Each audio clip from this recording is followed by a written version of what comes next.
Hey, everybody. Welcome, welcome, welcome. You are here with the Not Move podcast on the NBA show, The Dribble, with the one, the only, my sort of adversary this week because of our football pride. My boy Tinez coming in. How you doing today, Tinez? I'm excited, man. A lot of good events going on right now. We got basketball talking about. We got college football going on. I mean, it's a good week, man. It's a good weekend, man. It's exciting. I love it. This weekend's great. I see you're repping your Buckeyes, brother. So hopefully gonna see another national championship out of them this year. I'm hoping to. Hoping to.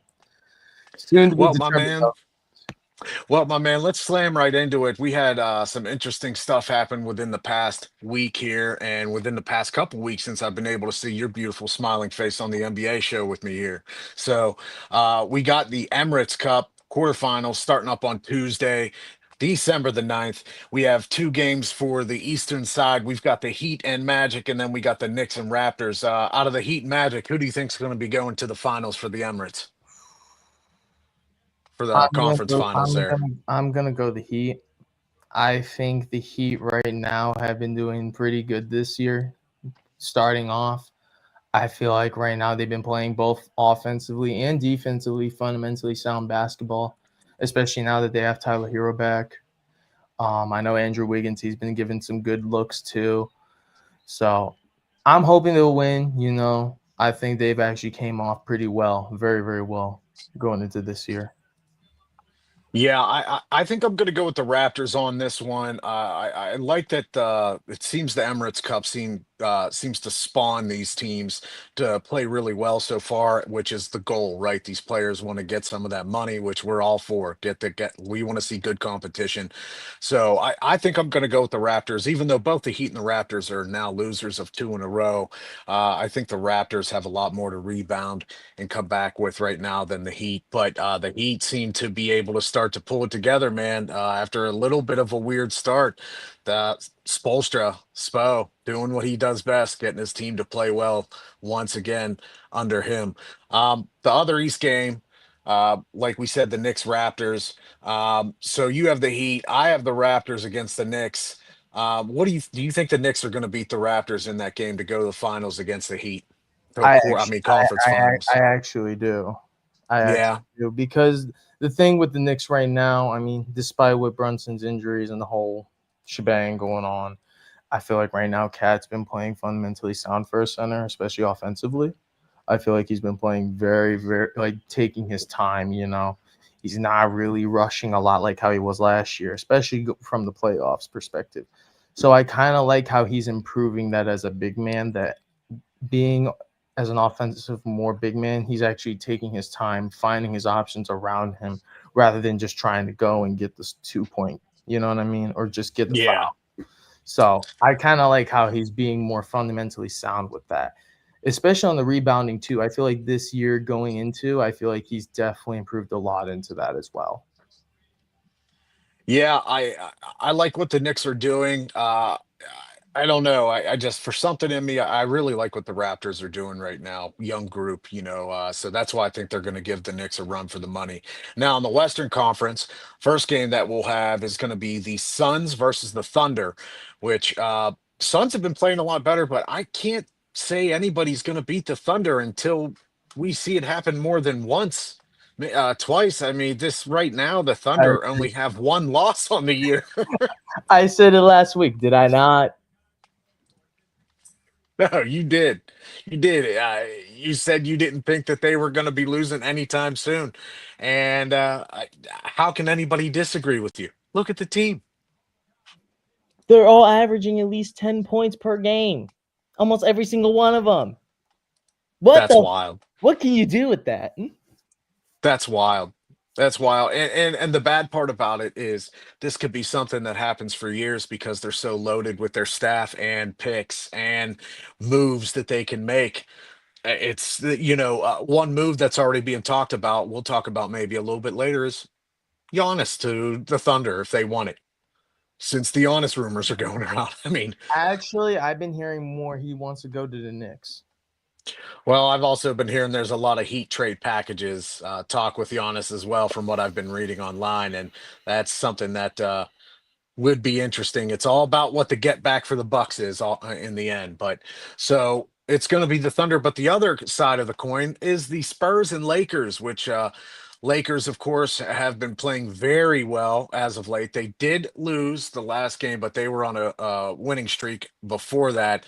And the Spurs, Spurs have been doing all right. They also just recently lost. I think not having Wemby is really showing. Yeah, yeah, we absolutely beat the crap out of them.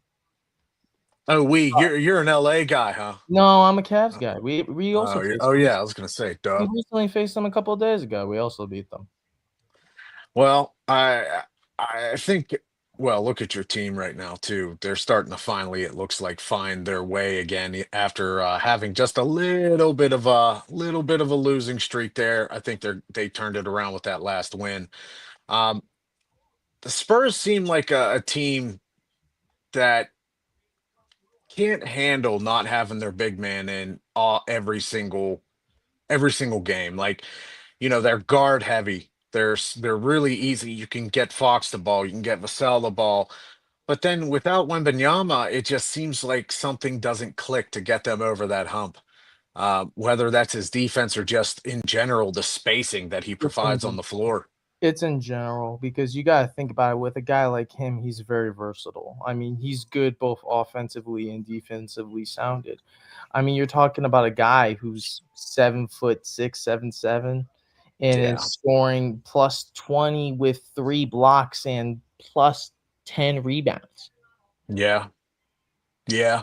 And hey, That's versatility to me, man. I honestly, I could kind of see why that output is very much digressed offensively. So, I mean, when you take away things like that, both from an inbound perspective, but also from getting second chance points and things like that from an offensive perspective, it makes a big difference in how the paint works out in your favor. yeah, and shout out to our boy Moss, who is out in basic. Moss, we miss you, man. Can't wait to have you back when you're done, so you can join the NBA show and give us your great insight on WNBA, and just all around be good to see you again. So shout out, Moss. So next, we're just gonna bust right into it, my man. There was a recent article that posted by many from the anonymous executive poll, and I don't know if you saw it. I know I sure saw it, but negative value from NBA executives on Ja Morant, Trey Young, and LaMelo Ball as possible trade targets. I think you and I can guess why on Ja Morant. I'm sure we can guess somewhat of an idea on LaMelo Ball. Uh, Trey Young, I see, and let's start with him. Trey Young, I do see why they would consider him a negative value. He does have a very ball centric style of play. He is very me first mentality. But if we recall, Trey does start playing a different style ball in the playoffs. We have seen this with the Hawks. We saw it when he took them to the conference finals. Um, I think there's positives in Trey. And of course, I'm not an NBA exec, neither are you. So what do we know? But Right. for our trained eyes, I see positives in Trey, whereas I see a lot more negatives with LaMelo and Jaw. What's your thoughts on Trey? I mean, honestly, right now, I mean, I feel like it's just more of it's more confidence, and the reason why I feel like they look at it that way because it's kind of the same standpoint I see as how they look at Russell Westbrook. You're talking about a guy who's scoring plus 25, but is probably giving out about a 7 to 8 assists per game. He's more of a heavy scorer. When you talk about guys that are more heavy scorers, they're going to look at you as much more selfish. Now, is that him necessarily being selfish? I completely disagree because I feel like, wow, yes, I mean, you score a lot of points, and man, by God, you have a great shot. And hey, if that's what you got and if that's your craft, then go do it. But don't diss on a guy when he's getting 7 to 8 assists on top of that. I mean, it shows that he's definitely enough to move the ball around. I mean, just look at the offensive output he puts out. So, I mean, yeah, people can say that or whatever, but I feel like they kind of look at that because of more of his ego. I feel like that's just more of looking at him and how he plays in his mentality. But you could say that about a lot of other players in the league too.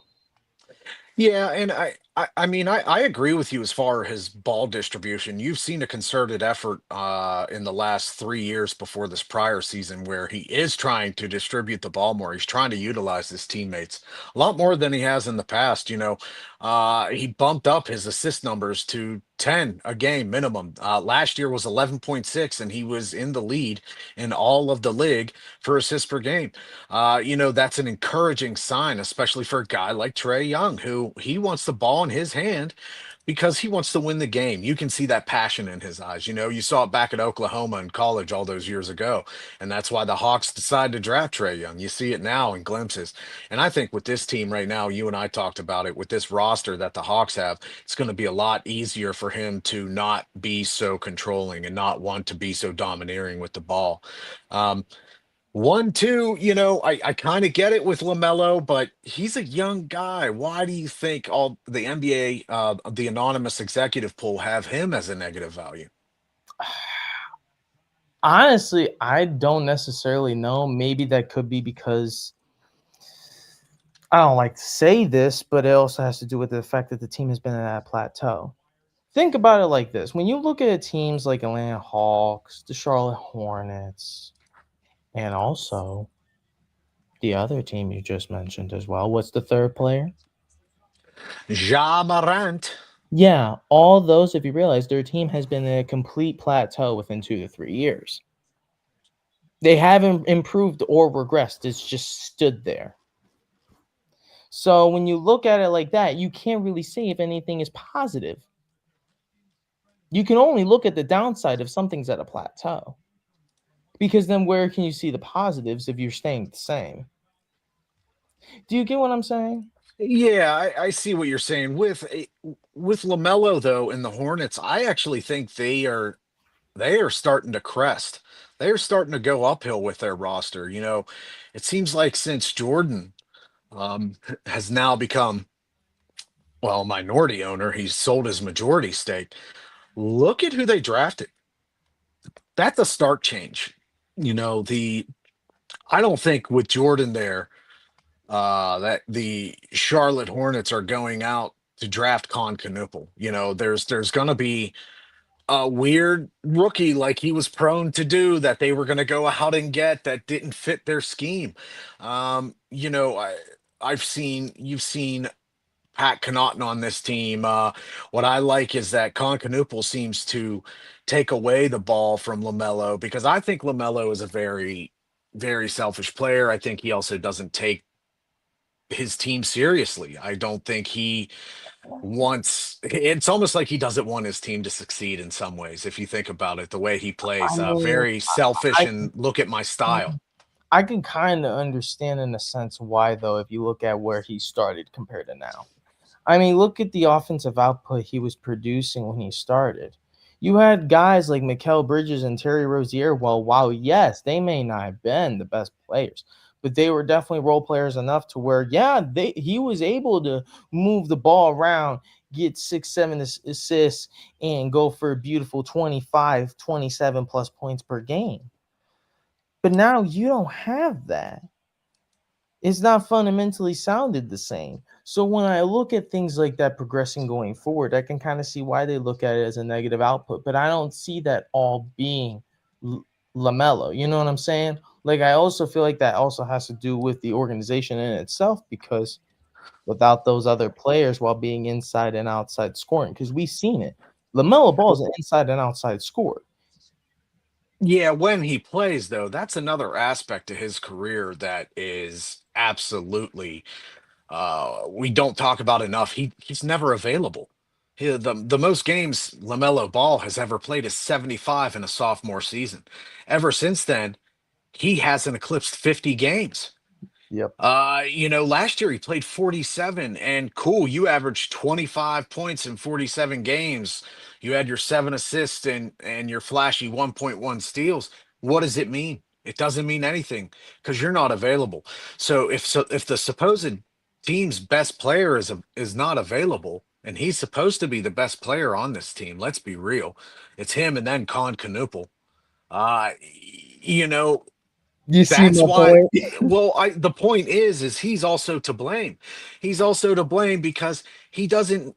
He's not the type of guy that's been working to get back on the court. He's letting all this outside fun. Also, you can see it. All this outside fun, That is true. like the next person we're going to discuss, who is probably the biggest problem compared to all these three. He has the most negative value compared to all these three. And John Morant, Lamelo still is involved in this all these outside things with streamers. He's still too focused on building his brand rather than playing basketball. Yeah, That's the way it looks from an outside perspective, right?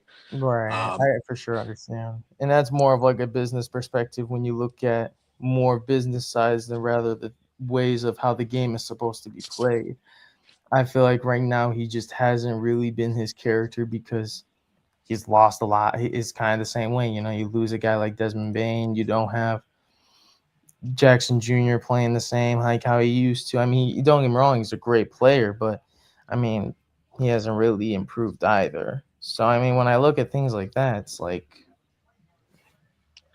yeah, John Morant is. I really Clay really hit the nail on the head recently in his comments with he and Jaws kerfuffle after the game that they had recently with him stating, Ja isn't serious. These aren't the exact words Clay said. Go look them up if you want to hear the exact quote. But Clay basically said the same thing that we all think as basketball fans. We want to see Ja play. We want to see him available. And we want to see him be the best player he can be. And he's just not right now. There's too much going on. John Morant, out of these three, is the best player out of these three that we're talking about, and the most electrifying player. Um, you're right with the departure of Desmond Bain. That was almost like a signal that Memphis wants to start a mini rebuild, isn't it? yeah, it's Uh, more like doubling down to me. yeah, yeah. It's like they gave up in a way on that core of Triple J, Ja, and Desmond Bain. I mean, there's two problems with that core. Triple J and Ja. They are not healthy all the time. That's the unfortunate part about it. Now with Jaw, it's not just health. It's he's had a couple suspensions here and there. But I Jaw also reminds me of a situation where maybe he needs another team to really just get himself in the headspace that he wants to dominate the NBA like he can. Uh, maybe he is deserving of trying to be on the trade market. What's your thoughts? I agree. I feel like the way he does play, if he can play up to his potential and how he really fundamentally plays and sounds that we've seen in him in the past, I feel like he would do good on another team. Though I feel like that all really determines on his future in the end of the day. So I mean, you can't really say he will improve. You can only see it to believe it. It's kind of just one of those things where at the end of the day, it is what it is. You know, I mean, we've seen this from a lot of other NBA players where it's questionable. You know, like you can't say yeah, you can't say no, but it's damn if you do and it's damn if you don't. So that's also how I also see this situation because it's like right now you have a guy with so much potential athletically, but then when you give him these pieces around him and then when you let him go, what does he then have left? It's like a king with no knights, you know what I mean? Right. Right. No, I get you completely. Um, so before we start breaking into a topic that you brought up off camera here that we're going to go into, hey, let's thank all of our sponsors. We got some cool sponsors out there. We got W Energy Drinks. Go to their website, hit Not Moved. You're going to get some percentages off. We got some NFL Shop, MLB Shop. We are on Walmart. If you go to our links in our profile, you're going to get some percentages off. And we got some good deals, don't we, Tinez? Yes, we do. We also have some bets from Bet US as well. You can go on there because right now we got some things going on a lot during the weekend, man. It's gonna be nice. Yeah, and hey, also make sure to hit our other guys up at mybookie.ag. You're going to use that not moved code, and we're going to get you some percentages towards your bets or help with some of your first bets if you're registering there for the first time. But enough about business. Let's get back to the topic at hand, the NBA. Tinez, you want to talk about LeBron finally ending his streak of double-digit points in the NBA with the last game only being able to get 8 points, but 11 assists, six total rebounds. Let's talk about it, man. LeBron, 8 points. What's the significance to you seeing the main man finally end Now, the streak?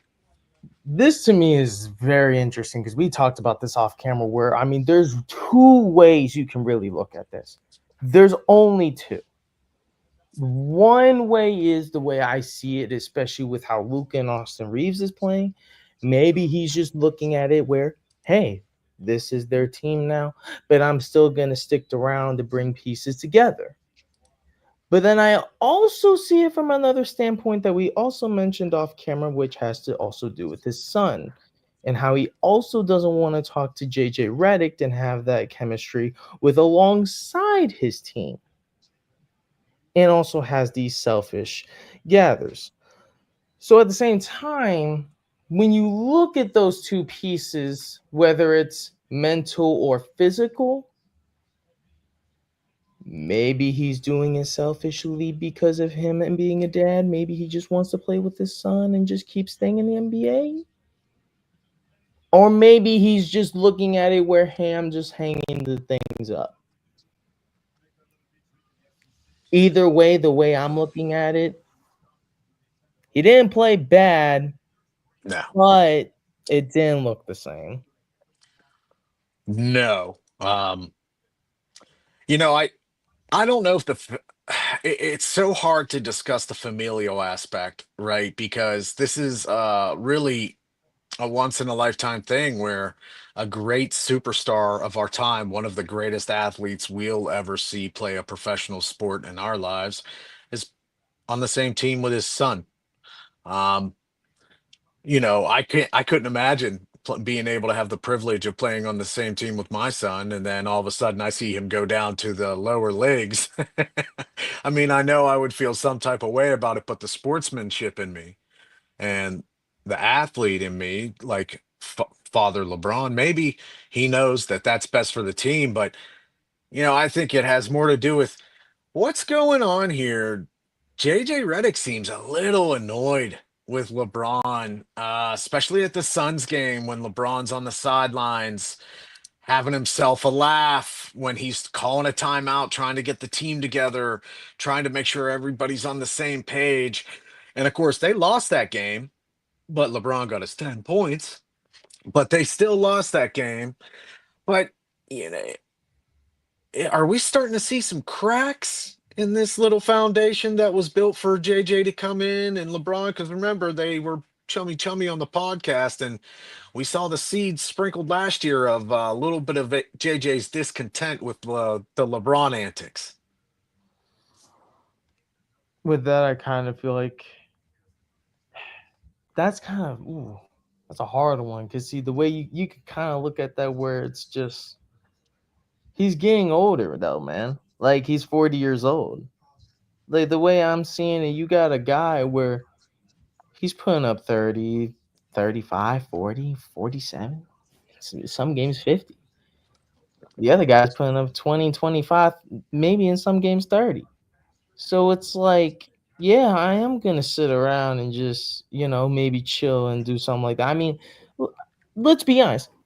MJ did the same exact damn thing when he was on the Wizards. We're not gonna. The guy. There were some games where, yeah, he was averaging 20, Oh yeah, but we're not gonna sit and act like he was taking anything serious and trying to make something out of like, yeah, let me get a ring in the Washington Wizards. yeah, yeah. You get what I'm saying? Like, I don't think he's looking at it the way JJ is. I feel like that's where it boils down to. It's more of priority and what you see in your player.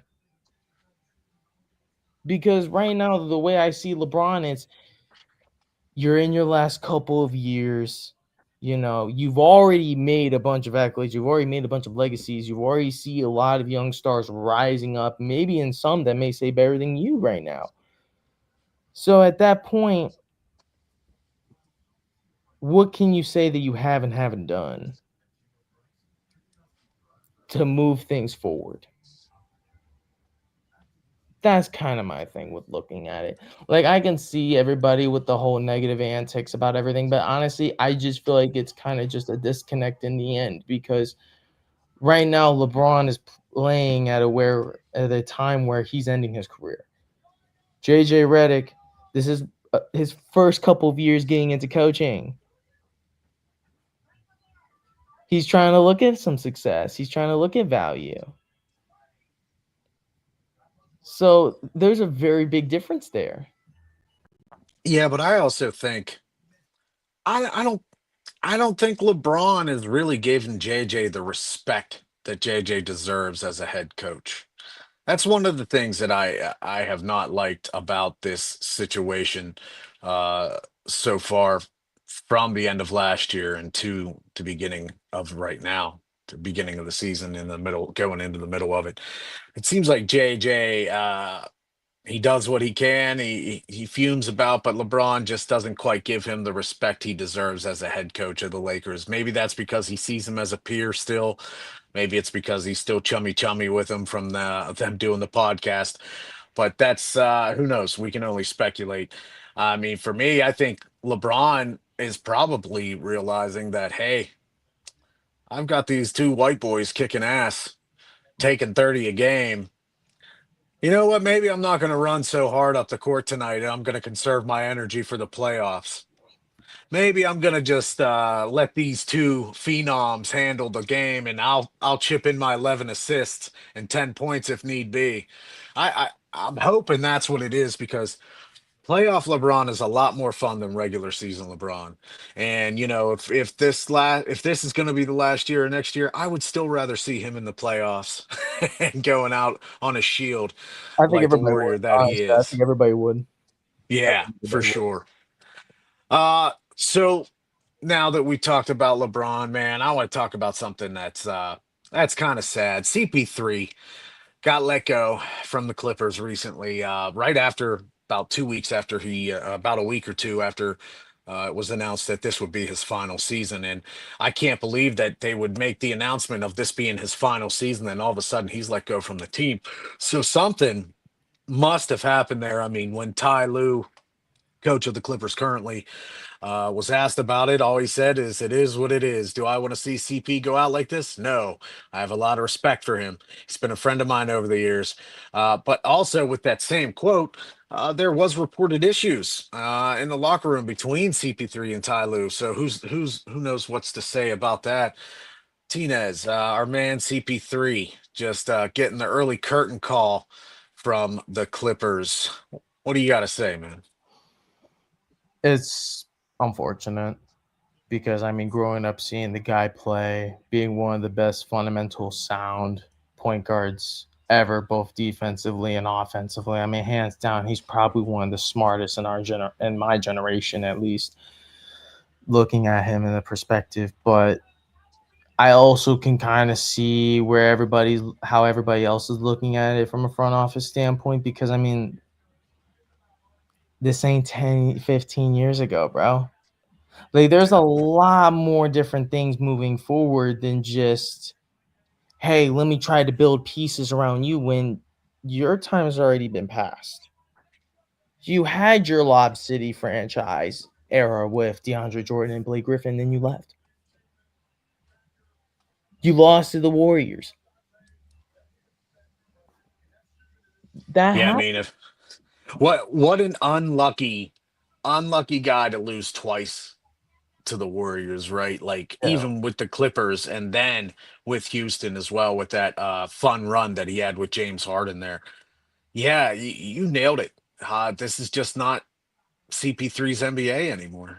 This is not his league anymore. It's not, he was only averaging 14 minutes a game this year. That's in 16 games played. And with that were some really low numbers, given, of course, with 14 minutes a game. You're not going to see that much action, but 14 minutes a game of CP3 at 26 years old is a big difference from 14 minutes a game of 40-year-old CP3.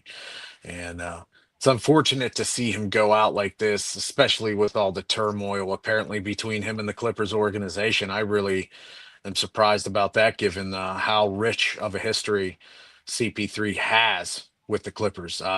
That's one thing I did not expect to hear was they wouldn't find some way to release him from the team, but then keep him either as some type of coaching role, recruiting role, training role, front office role, because as we all know, CP3's basketball IQ is through the roof. Um, what do you think is next for CP3 here? I don't know if another team is going to sign him, Tinez. I don't think so either. Honestly, I think it's best for him to just honestly hang it up. I mean, you've been playing for 15 plus years. The way I'm also looking at it is just you didn't play a lot of time. You're not sitting here like LeBron playing 25 plus minutes. You only playing 14 minutes. It's not the same scenario. The Clippers are looking at to rebuild. They're not looking to deal with older players that have already played in past. So that's how I'm looking at it. I'm just looking at it in a way where it's like I feel like LA is just trying to move forward from everything and start something new. I feel like that's what the Clippers are really doing. Yeah, and they're in a bad spot for that too. They've got a lot of contracts that they can't unload. You're looking at contracts with James Harden. You're looking at a contract, obviously, with Kawhi, Bradley Beal. Luckily, he got hurt and is out for the season. Luckily for the team, I mean, so that way they're not going to have to swallow too much money. But you're right. You've got all these veterans on this team. Last year, if you really look at it, was like a last gasp for the Clippers in the playoffs. That was when, if anything was going to happen, that run at the end of the season with James Harden playing lights out, with Kawhi Leonard playing lights out, with the team really gelling. Zubats last year was their going to be their best effort to do anything, and they lost in the playoffs. And I mean, now look at this team. They signed Brooke Lopez. Brooke Lopez was even last year at the end of the season just a shell of himself. Um, those those good days must have been left in Milwaukee because he hasn't played similar since. And when I hear about Milwaukee, I don't hear too much about good days. So something there is not mixing in the Kool-Aid. And I then you've got the CP3 mess. I don't know how that's going to affect the locker room because all those guys are pretty tight with him, from what I understand. No, they Uh, are. And honestly, this is just one of those things where I feel like everybody's just gonna have to just say it is what it is. And yeah, that's the worst part about all of it. So don't be surprised if he ain't the only one that might get let go. yeah, I'm interested to see what the Clippers can do as far as making moves.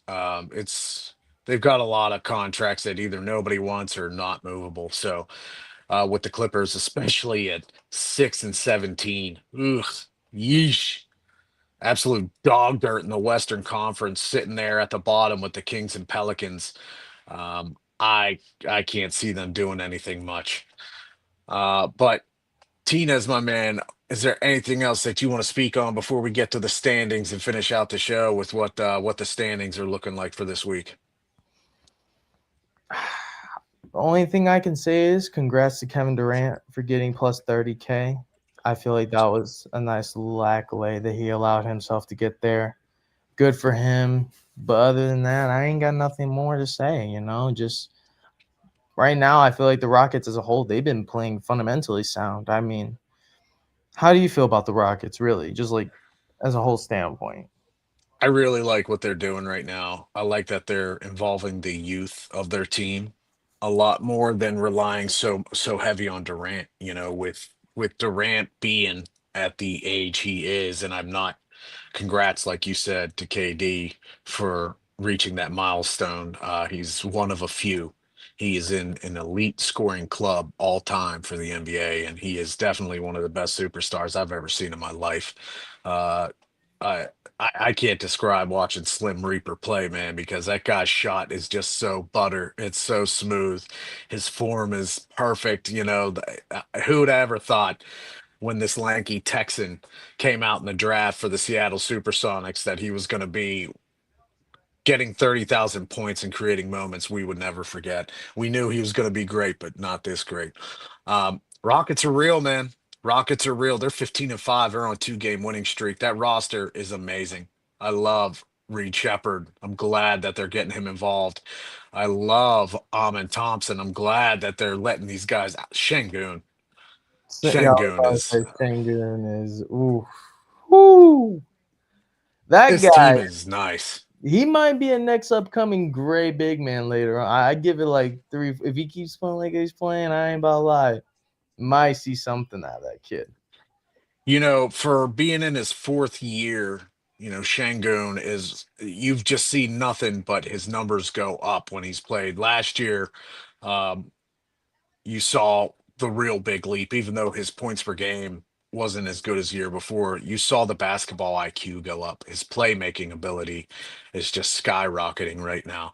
The Rockets are in a very good situation. They got KD for a couple years. They got this young roster. This is this is awesome. I like when the Rockets are good in the NBA, man. I like seeing those Texan teams good in the NBA. It makes for good Western Conference play. I agree. I agree 100%, especially when you're talking about fundamentally sound basketball.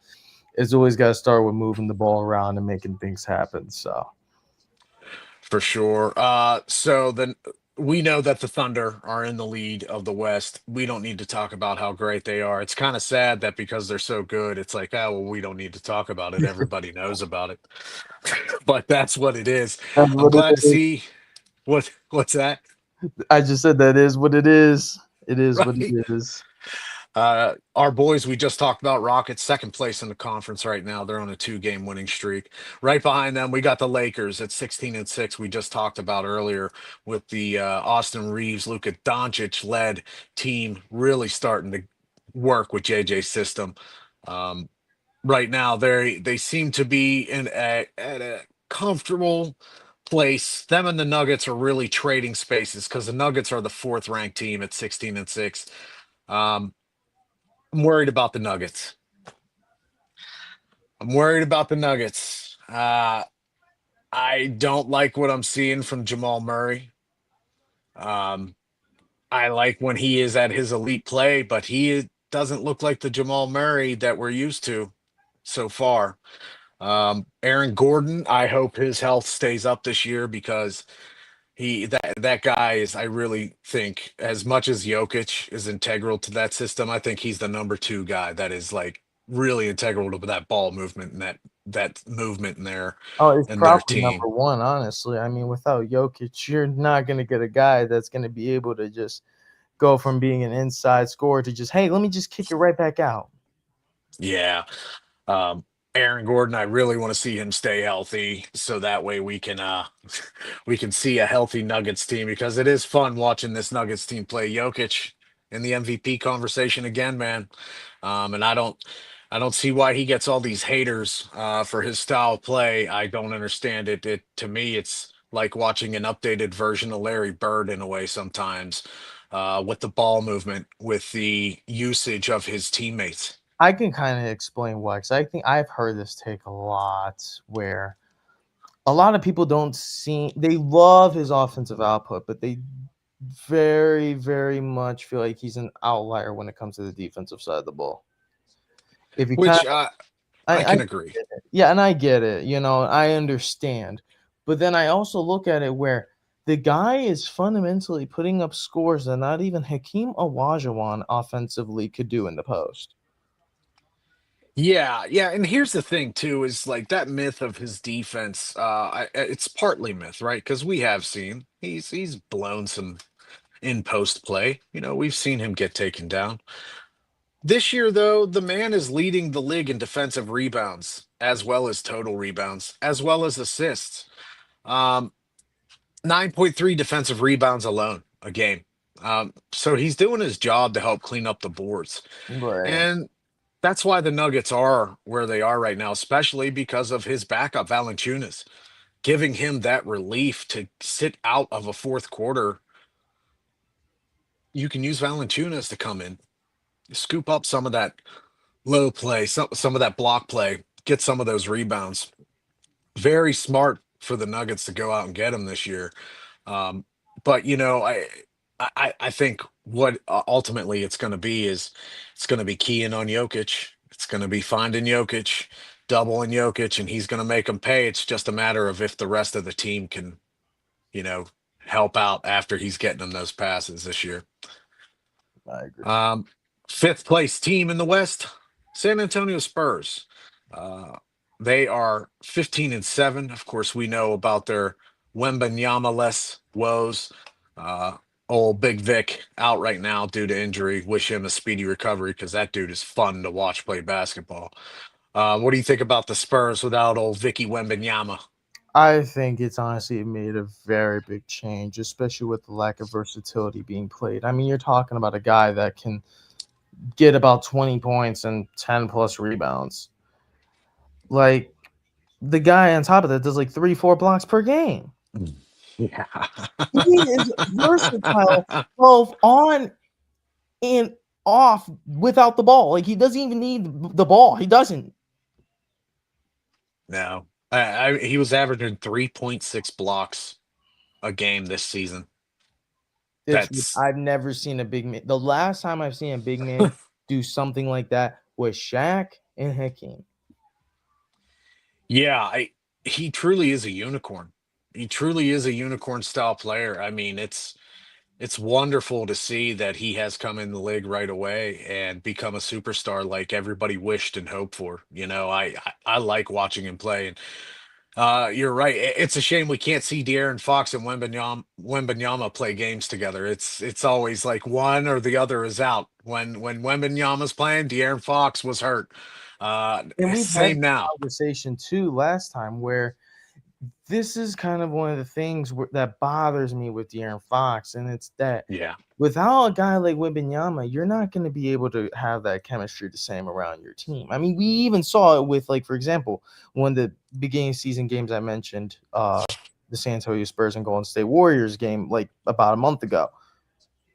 Final score of the game, you see your center wide open, but instead you decide to take the inside score because you're supposed to be you're known as typically that guy at the Yeah. point guard position. But then we also have to keep in mind you're with a 7'6"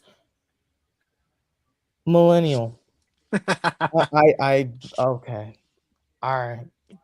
That's like Kobe. That's like Kobe Bryant trying to take a half court shot, but then he sees a fucking downhill court of Shaq. Okay, but okay. I don't get. I don't get that. I don't understand that.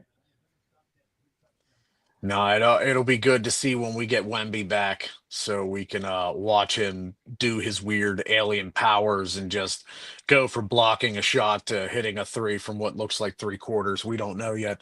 Uh, but that's going to round up our top five for the Western Conference. In the Eastern Conference, not much has changed. The middle pack have moved around. Pistons still at the top, 18-5. Another young, hungry team, really looking good. They got their core together. They're coming together. I like Cade. I like what Cade's doing a lot.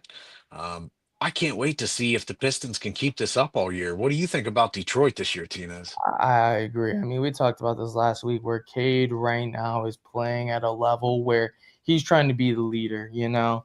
He's trying to be the guy that is chemistry sound with the scheme of things. I mean, he's been there around the longest since he's been drafted.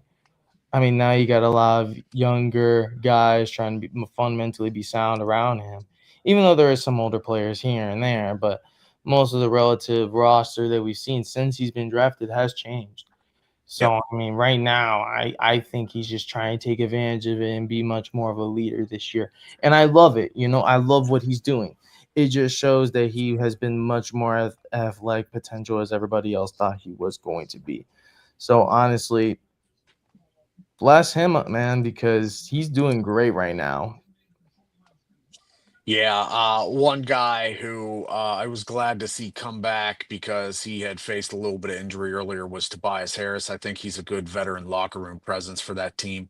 I like Tobias Harris for this squad. And then also, I really like seeing Osar Thompson. If it seems like if it's a Thompson twin and you got one, your team's doing well. Osar and Amen, just they're playing lights out.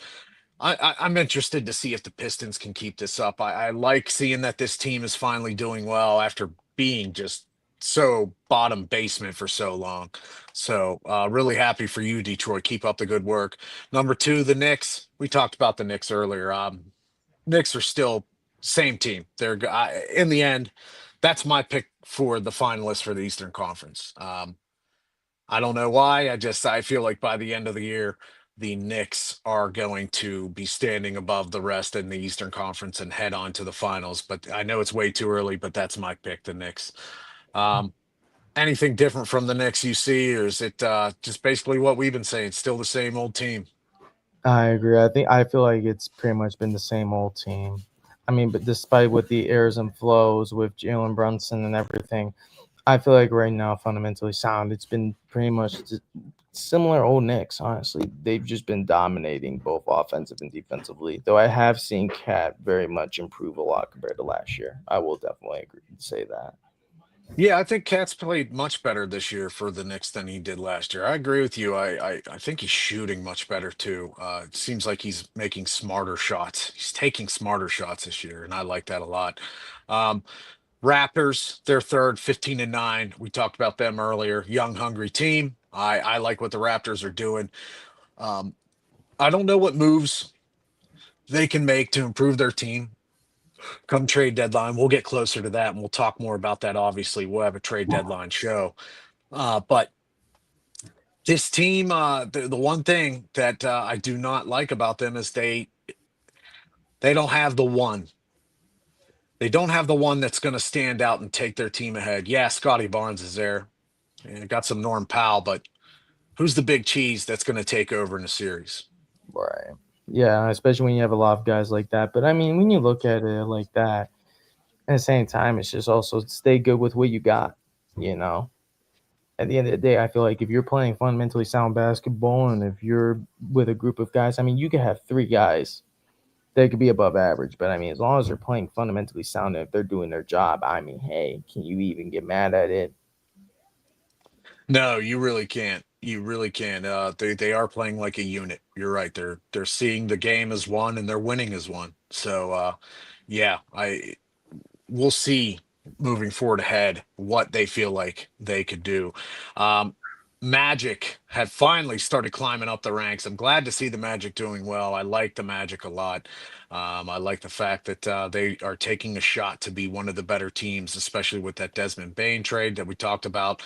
Magic are sitting at 14-9, and I cannot stand this team in the number five spot, and I cannot believe they're climbing up with their wins. But the Boston Celtics are back, 14-9. They're on a four-game winning streak, and Jalen Brunson is looking like the guy right now. Ah, I can't stand the Celtics, Tinez. I'm just You going to mean come out and Jalen say it. Brown? Jalen Brown, sorry. Yeah, Jalen Brown. He is looking like the guy. I can't stand the Celtics. I'm happy to see Jalen Brown's success, but man, you figure maybe a year without the Celtics in the playoffs, and they can't even do that for us, can they? Yeah, no, they really can't. But at the same time, it's Hogan, though. You gotta give credit when credit is due. Am I right? Yep. No, you're absolutely right. Uh, they're using everything. I mean, Sam Derek White. Sam Hauser. What's his name? The guy who won the six man Pritchard last year. They've got a team of ballers, man. Yeah. Anthony Simons lighting off when he needs to. They're doing well. They draft well. They're smart. I just man, I just wanted one season. I was just I hoping one agree. season because your boys are suffering from that too. Cavs are sitting in eighth place. They've been on a bit of an up and down pace, but the last win they look good. They're at 14-10 right now. Yeah, and that was probably because, like, during the midst of things, I mean, when you don't have a Darius Garland, things do seem to play different. I mean, even right now with Jared Allen, I'm gonna be honest with you, he hasn't even then been playing the best. I honestly think Evan Mobley at some point he might even be changed to being a center, but I don't like that because at the same time, it's token when you have a guy like Mobley who is known to be a defensive beast, but at the same time, it's more versatile because he's more of a chase down guy. You know, he's not really one of those guys where he's going to stand underneath the paint and try to grab rebounds, things like that. Even though he does it a lot, but that's only because one, Jared Allen isn't normally available because he's injury prone, and two, you're then now forced to play that position, so you have to be fundamentally sound, not even just outside, but even also inside. So yeah, I feel like it's good for him while he's young. I feel like it's also going to be bad later on because I mean, we need a guy bigger than him. I'm sorry, man, but right now, when it comes to the defensive output for the Cavs, it hasn't really been too well. Offensively, I think we've improved stellarly, but at the same time, we've allowed a lot of points. Yeah, your best defender by far is Evan Mobley. And as good as he is at defending the perimeter as well as the block, I think some of your other guys, like you said, Darius Garland, he's an underrated defender as well on the perimeter with some of those guards. So yeah, I think that the Cavs are going to kick it back into gear here. They're gonna get healthy. They're gonna keep adjusting, keep making those because the Cavs are a good team. I think this year is going to be a good year because they spend all that time trying to be the best team in the Eastern Conference, and you know what? Look what that got them. Second round exit. This year, I think they're focusing. They're going to be smarter about it, and I think they're going to go and try to do the proper thing, and get in the playoffs and make sure that you're working it better in the playoffs than the regular season. Uh, Tinez, is there anything for next week that we should look forward to? Any games that you're looking forward to? Anything for the NBA coming up before we sign off here for today? I'm gonna be honest with you, man. One game I'm really looking forward to is just tonight's game right now. I mean, we got Golden State and Cleveland again. I mean, tomorrow you got New York and Orlando. I mean, there's a few games going on this week, man. Like Chicago and Charlotte, Boston and Milwaukee on Thursday, December 11th. Like this week is gonna look. I'm telling you, man. From this weekend going into next week, it's gonna look very nice.